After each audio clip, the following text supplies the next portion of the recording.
Hey, welcome back to Sober Now. I'm Jim LaPierre. Today I'm going to be talking about anxiety and the impact it has on our bodies. And this actually comes from a conversation I had with a client recently who was embarrassed to talk about the different ways in which she sees connections between her physical self and her emotional self. So, the ways in which anxiety tend to most often manifest in our physical selves is impact on our immune system, our cardiac system, our neuromuscular system, and on our GI system. And the last of those tends to be the most notable.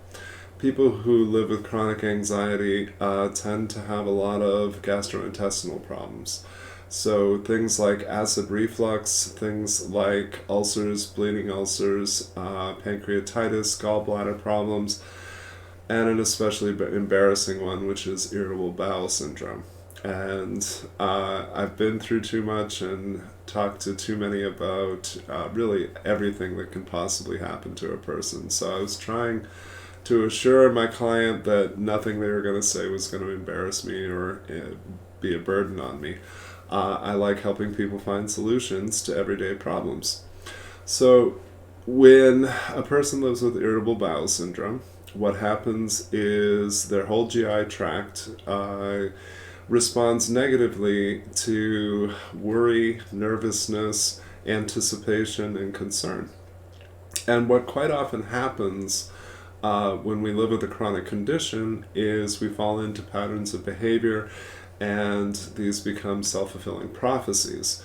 So my friend is nervous in social settings.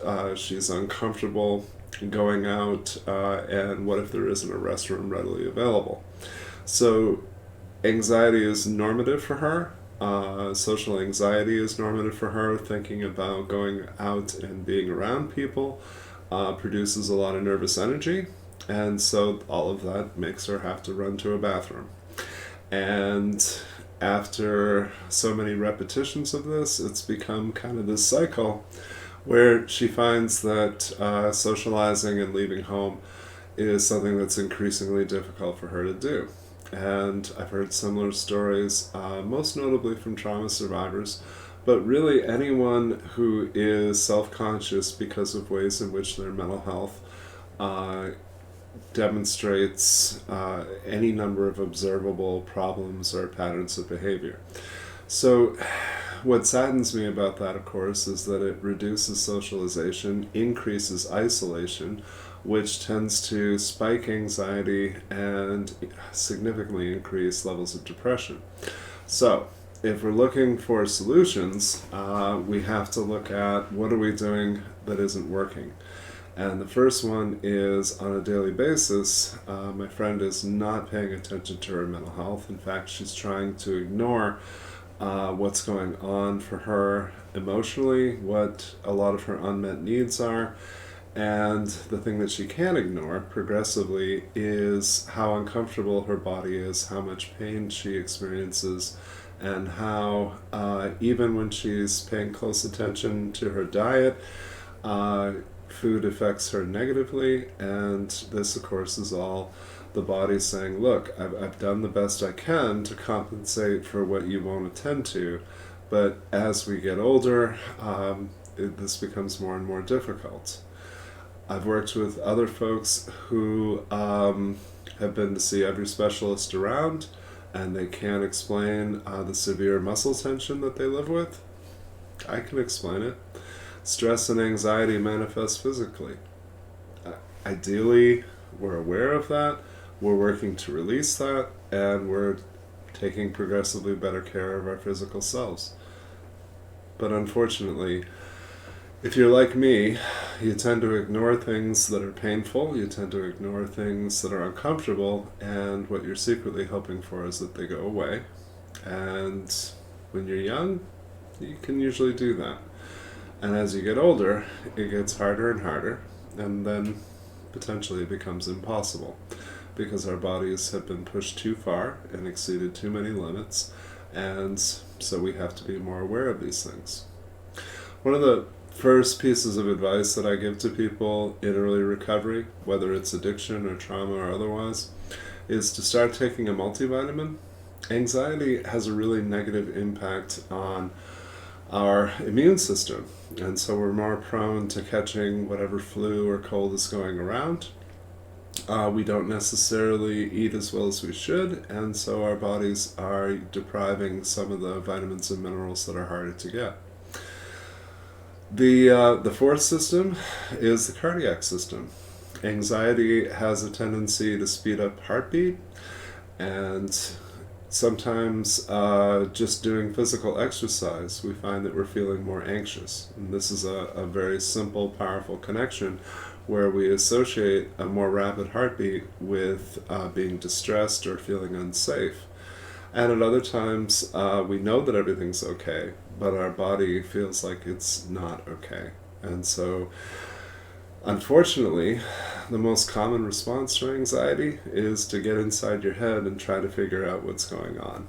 And I say that's the worst possible approach. The best approach is to start with your body and control your breathing and release muscle tension and try to get a sense of what it is that your body needs and provide that. And these are all common sense solutions, but they require being mindful and paying attention to things that we have a tendency to ignore. So I hope that you'll make some investments in your mental health today. I hope that you will see clear patterns and decide to break them. For my friend, that was as simple as let's bring a change of clothing everywhere we go. Let's catch ourselves anticipating and asking the type of what-if questions that people ask when they have anxiety. Things that we do to anticipate, things that we worry about. And what I say to folks about that is it's okay to question, but make sure that you answer. Because if you are coming up with what-if questions and not answering them, they'll breed other what-if questions. And before you know it, everything just seems like it's impossible to do. It seems like it's too difficult, and the only reasonable thing is to stay at home or to otherwise avoid the thing that makes us feel anxious. If you're like me and you've experienced trauma or abuse in your past, then you may find that what you're trying to avoid are triggers. And unfortunately, there's just too many of them. If we avoided all of them, I don't know that we'd ever go anywhere or do much of anything. So, make some investments in your health, in your nutrition, in your hydration. Listen to your body. Don't ignore the signs that your body needs more attention. Talk with your primary care physician. And let's break some patterns by journaling, seeking greater support for our mental health, and asking for the reassurance that we need. Let's stay out of our head. Let's treat that like a bad neighborhood, and instead let's focus on coping. So what are the healthy things that I can do that are going to help me to feel better, and put those in motion. Thanks. Please give us a like and subscribe on the videos. Please share with friends and family. Please email me, jim@sobernow.com. Let's expand the conversation. Thanks.